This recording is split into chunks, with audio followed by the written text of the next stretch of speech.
তা সেই মানসিক দক্ষতার প্রশ্ন 16 নম্বর থেকে শুরু করতেছি। হ্যাঁ, খুবই ইন্টারেস্টিং প্রশ্ন ছিল। বলছে একজন লোক উত্তর ও পশ্চিম দিকে মুখ করে আছে, মানে উত্তর পশ্চিম দিকে, উত্তর পশ্চিম তো একবার হয় না, উত্তর পশ্চিম দিকে। সে ঘড়ির কাঁটার দিকে 90 ডিগ্রি ঘুরে তারপর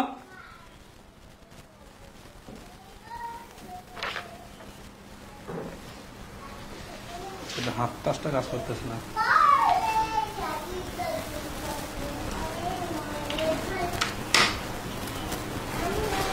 তারপর সে একই দিকে আরো 90 ডিগ্রি ঘুরে, এখন সে কোন দিকে মুখ করে আছে? তাহলে সিস্টেমটাকে দেখেন, আমাদের আগে এই ডিটেক্ট করতে হবে দিকগুলা, ঠিক আছে? সিরিয়াসলি খেয়াল করেন, এটা খুবই সিম্পল একটা প্রশ্ন। জাস্ট এই আমরা জানি উপরের দিকে হয় উত্তর আর নিচে হয় দক্ষিণ, সবসময় এইভাবে করতে বলছি আমি। পূর্ব আর হচ্ছে পশ্চিম।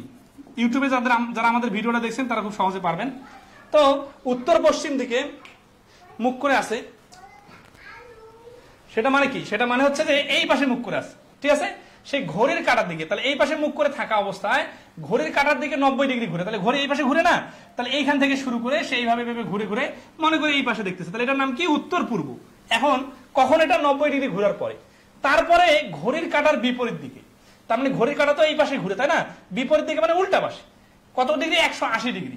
180 ডিগ্রি মানে কি? যে পাশে আছে তার বিপরীত হয়ে যাবে। অথবা এইভাবে চিন্তা করি, এখান থেকে এইখানে 90 আসলো, যে 90 আগে চলে গেছিল ওটা আবার ব্যাক করলো, আবার 90 যদি আসে তাহলে সে তো এইখানে অবস্থান করবে, তাই না? আচ্ছা, 180 ডিগ্রি ঘুরে।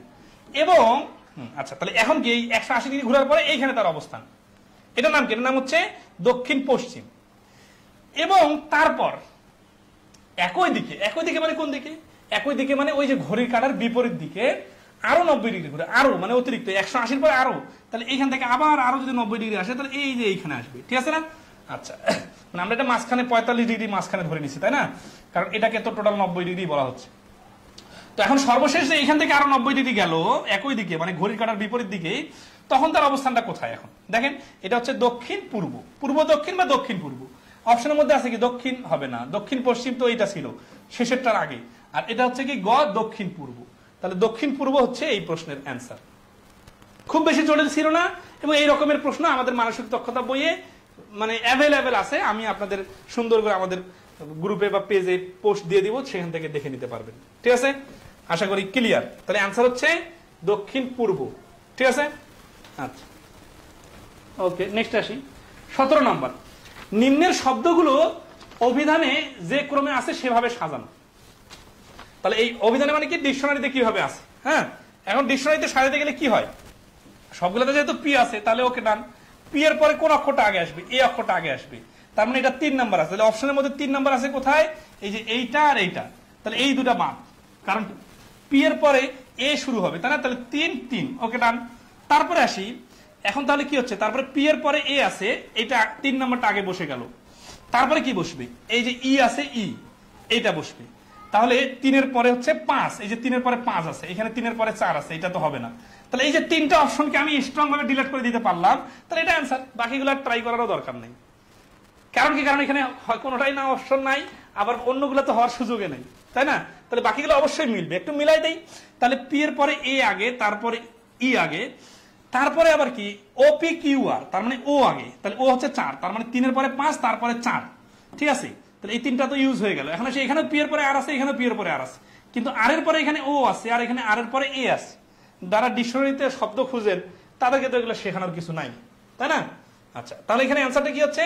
অ্যান্সারটা হচ্ছে এই পি এর পরে আর এর পরে এ আছে যেহেতু, তাহলে 2 নাম্বারটা হচ্ছে আগে, তারপরে সবার শেষে হচ্ছে 1 নাম্বারটা। তাহলে খতে তো সব অবশ্যই মিলবে, তাই না? তো সবগুলোই মিলাই না দিলেও কিন্তু অ্যান্সার হয়ে যাইতো। তাহলে 17 নম্বরের অ্যান্সার হচ্ছে খ। আচ্ছা, ওকে, নেক্সট আসি আমরা 18 নম্বর। কি বলছে? এটা প্রশ্ন সমাধানের স্টাইলটা দেখেন, খুবই ইন্টারেস্টিং। অনেকে ভুলও করছিল আবার। স্যার আরেকবার বুঝান। আরেকবার কি বুঝাবো? এইখানে তো ডিকশনারিতে ওটা জিনিস কমে ছিল। 18 নম্বর প্রশ্নটা দেখেন, এটা অনেকে অ্যান্সার ভুল দিচ্ছেন না বুঝার কারণে। বিষয়টা ভেঙে ভেঙে বোঝাই দিই। আর আমাদের কিন্তু এই যে ব্লাড রিলেশনের উপর সুন্দর করে ইউটিউবে ফ্রি ক্লাস নেওয়া আছে, বাট অনেকে আছে যে পারে না খুঁজে খুঁজে কিন্তু আমাদের ক্লাসগুলো খুঁজে পায় না। ইউটিউবে সার্চ দিলেই পাবেন। একটা ছবিতে একজন পুরুষের দিকে ইঙ্গিত করে একজন মহিলা বললেন। তাহলে ধরেন এইখানে একজন মহিলা আছে, হ্যাঁ, মহিলা কি বললেন? ইনি হচ্ছে মহিলা মানুষ, নেগেটিভ চিহ্ন দিলাম। আর ইনি একটা পুরুষ, এখানে একটা পুরুষ আছে, এই পুরুষ মানুষকে দেখিয়ে বললেন পজিটিভ। তো বললেন তার, এই তার মানে কি?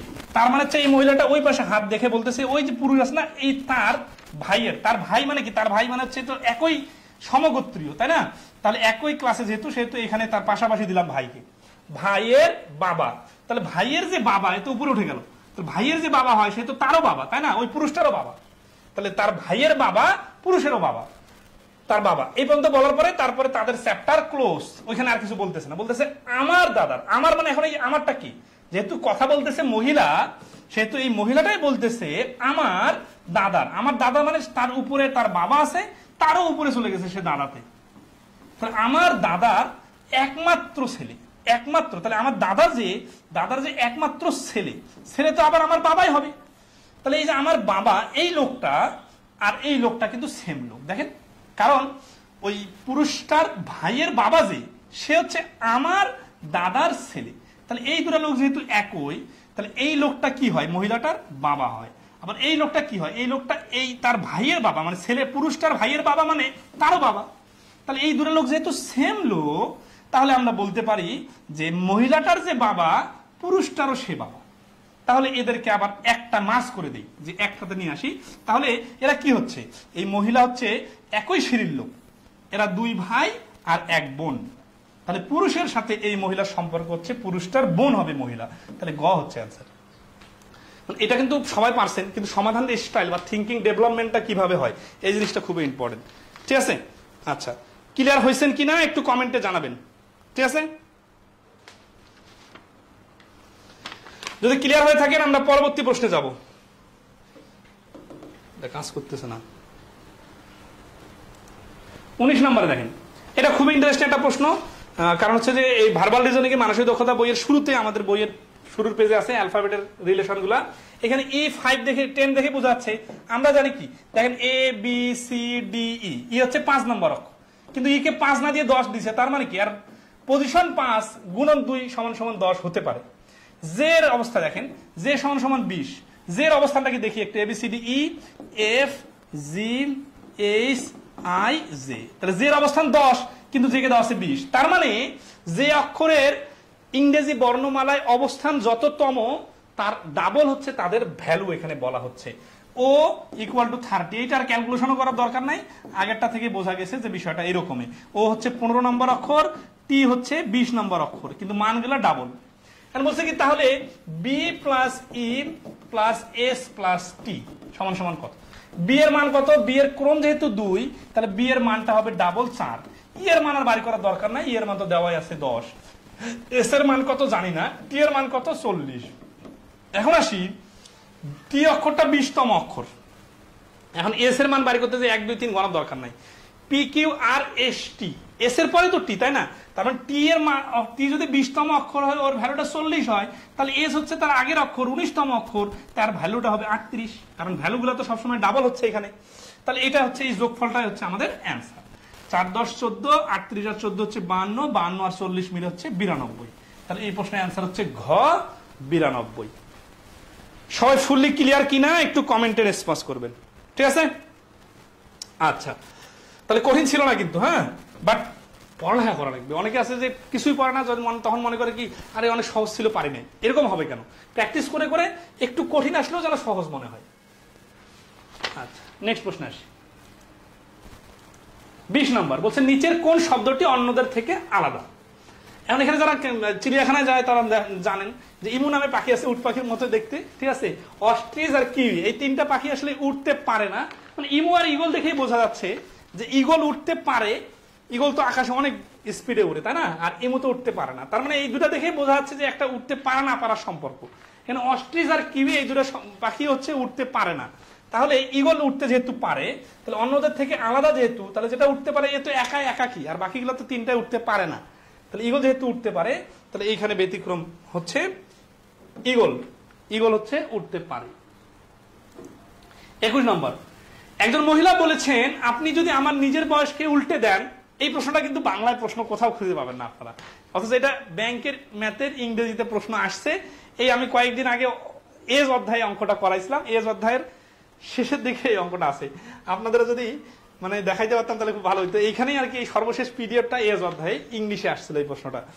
তো ওইটারে বাংলা করে দিছে যে বয়সকে যদি উল্টে দেন তাহলে আমার স্বামীর বয়স নির্দেশ করে, মানে একটা মহিলা বলতেছে তার বয়সকে উল্টায় দিলে স্বামীর বয়স হবে, তিনি আমার থেকে বয়সে বড়, তাহলে উল্টায় দিলে বড় হবে কোথায়? দেখেন 33টা 43 হবে, 23টা 32 হবে, ওকে বড় হচ্ছে, 45টা 54 হবে, সবাই বড় হয়ে যাচ্ছে। আমাদের বয়সের পার্থক্য আমাদের মোট বয়সের যোগফলের 11/1 এই যে যোগফলের 11/1 এই কথা থেকে একটা ক্লু পাইলাম, সেটা হচ্ছে কি যে উল্টায় দেওয়ার পরে যদি যোগ করি যে যোগফলটা আসবে তাকে যেন 11 দিয়ে ভাগ করা যায়। দেখেন 23-এর সাথে যদি 32 নেই, 5 আর 5 55 হচ্ছে, 11/1 আমাদের বয়সের পার্থক্য এই 11/1 5 বছর, এখানে কিন্তু 5 বছর হচ্ছে না, এখানে বয়সের পার্থক্য 9 বছর। আর একটা খুবই ইন্টারেস্টিং বিষয়, এটা সংখ্যা অধ্যায়ের জিনিস, যে ডিজিটকে ইন্টারচেঞ্জ করলে দেখেন ইন্টারচেঞ্জ করা ডিজিট আর ওই ডিজিটের মধ্যে যে পার্থক্যটা হয় সেটা 9 দ্বারা বিভাজ্য সংখ্যা হয়। এটা কিন্তু আমাদের বেসিক ম্যাথের সংখ্যা অধ্যায়ে সুন্দরভাবে দেওয়া আছে। তো 34কে যদি 43 করি না, তাহলে এটার পার্থক্য কিন্তু 9। তো এখানে 45 আর 54 যোগ করলে 99 হয়, 99 এর 11/1 হচ্ছে 9। দেখেন 45 আর 54 ডিফারেন্স 9 এবং তাদের যোগফলের 11/1 হচ্ছে তাদের বয়সের পার্থক্য। তাহলে সবগুলো শর্ত যেহেতু মিলতেছে, গ নম্বর অপশনটা হচ্ছে এই প্রশ্নের অ্যান্সার। জাস্ট প্রশ্নের ভাষাটা আর কি ধরতে পারতে হবে যে বয়স উল্টালে 11/1 হয়, ঠিক আছে। যদি একটি কামান থেকে নিম্নলিখিত 4টি বস্তুকে অনুভূমিক ভাবে নিক্ষেপ করা হয় তবে কোনটি সবচেয়ে বেশি দূরে গিয়ে পড়বে, ঠিক আছে, দূরে যাবে। হ্যাঁ, তাহলে এটা আসলে জানার বিষয়, সেটা হচ্ছে যে গ নম্বর বৃত্তাকার হলে এটা বেশি দূরে যাবে, ঠিক আছে। 22 নম্বর প্রশ্নের অ্যান্সার হচ্ছে গ।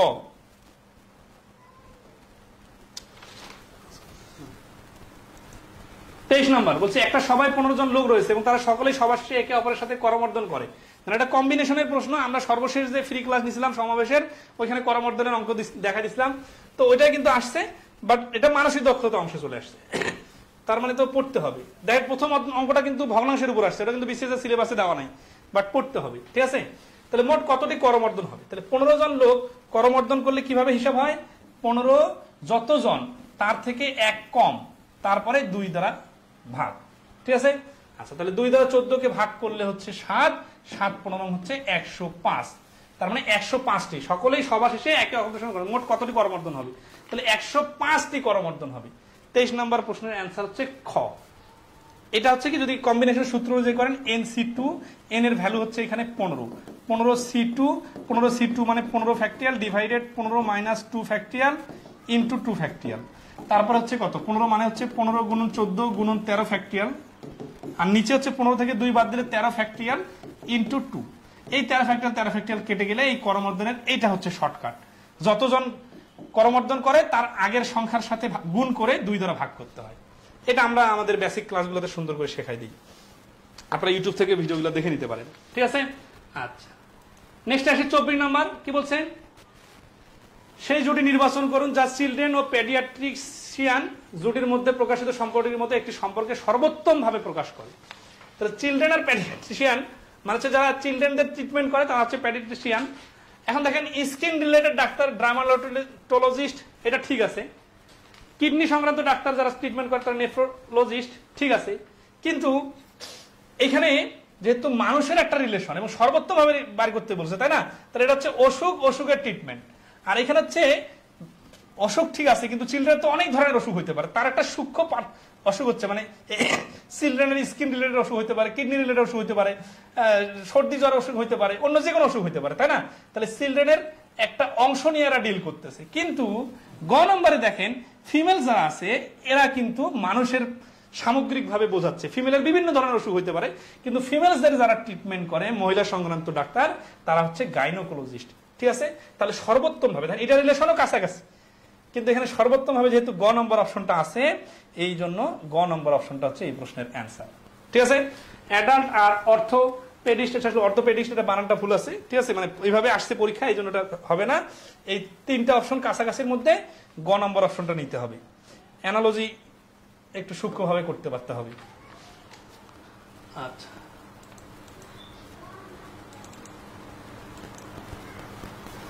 হ্যাঁ এখানে তো সবগুলো মুছে গেছে, মাঝখানে তো ইয়ে দেওয়া ছিল। আচ্ছা আমি একটু এটা লিখে দিই। হ্যাঁ চিত্রটা, হ্যাঁ চিত্রটা একটু মুছে গেছে তো সমস্যা নেই, আমি দিচ্ছি। এই চিত্রটা এইভাবে ছিল। 25 নম্বর প্রশ্নের চিত্রটা ছিল, এটা একটু কালো করা ছিল, ঠিক আছে। আচ্ছা এটা কালো চিহ্ন দিই। হ্যাঁ এটা আর কি কালো করা ছিল, তারপরে দ্বিতীয় চিত্রটা কালো করা ছিল। এটা হচ্ছে আর কি একটা সিকুয়েন্স, ঠিক আছে। তার পরবর্তীতে এইটা কালো করা এবং এটা কালো করা, তার পরবর্তীতে এইখানে কালো করা, এইখানে কালো করা আছে এবং এইখানে কালো করা আছে, এরপরে আবার এখানে কালো করা আছে, এইখানে কালো করা আছে, এখানে কালো করা আছে। এখন অপশনগুলো থেকে অ্যান্সার বাড়ি করতে বলছে। তো আমরা যে অপশনগুলো যেটা দেওয়া আছে এখান থেকে একটু চিন্তা করি। ধরেন এই পাশ থেকে একটা কালো একটা সাদা এইভাবে বাইর হয়, বাইর হওয়ার পরে এটা একটা বৃত্তাকার জিনিস, এটাকে চারপাশে ঘুরতে থাকে, তাই না, সিঁড়ির মতো মনে করেন। তাহলে এখান থেকে দুইটা বাইর হয়েছে, ঠিক আছে না।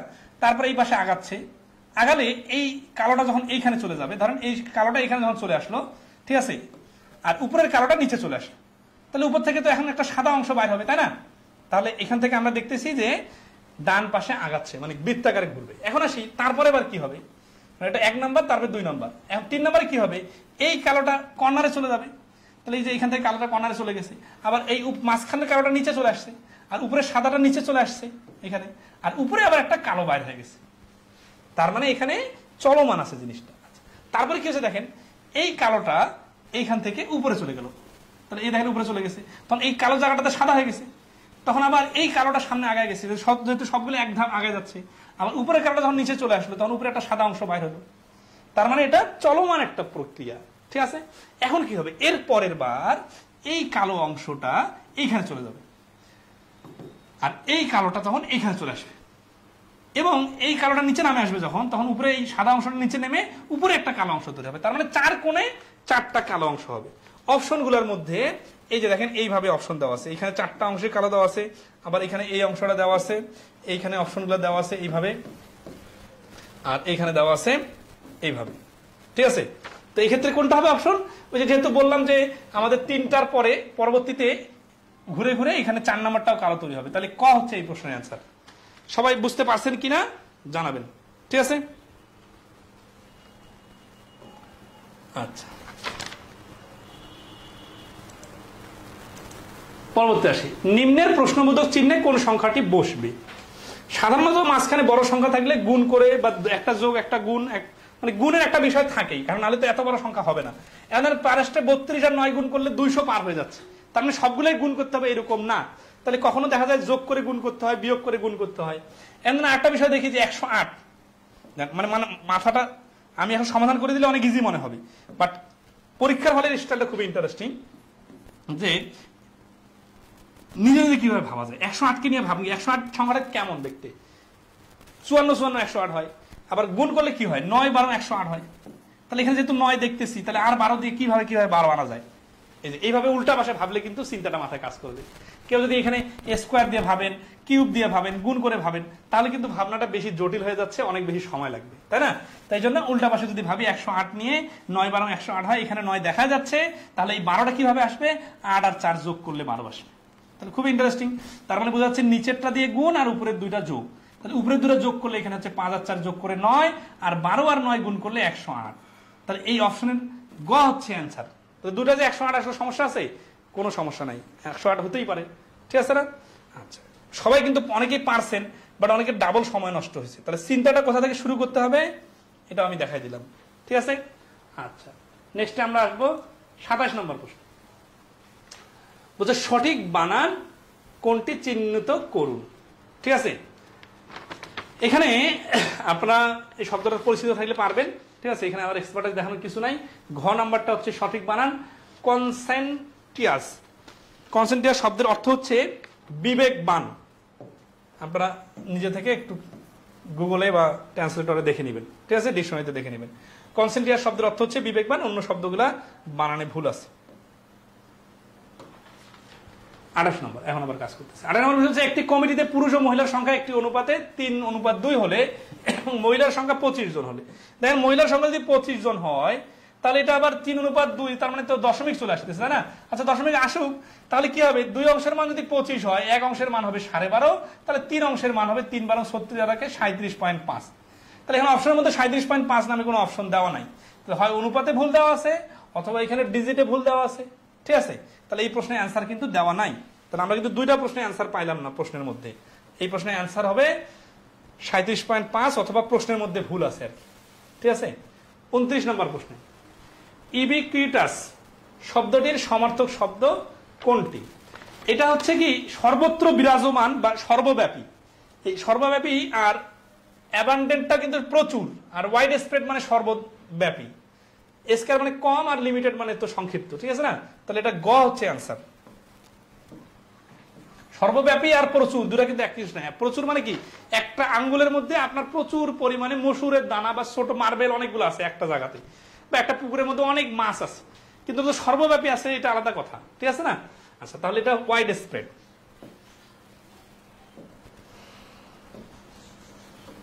কি বলছে, 5টি ধারাবাহিক পূর্ণ সংখ্যার গড় হলো 15। দেখেন 5টি বলছে, এখানে শব্দগুলো একটু শুনেন। 5টি মানে মোট 5টি ধারাবাহিক পূর্ণ সংখ্যা, তাহলে পূর্ণ সংখ্যা ধারাবাহিক বলছে, আবার কিন্তু জোর বিজোর কিছু বলে নাই। ঠিক আছে না, গড় গড় হলে 15। তাহলে দেখেন 1 2 3 4 5 ধারাবাহিক সংখ্যা।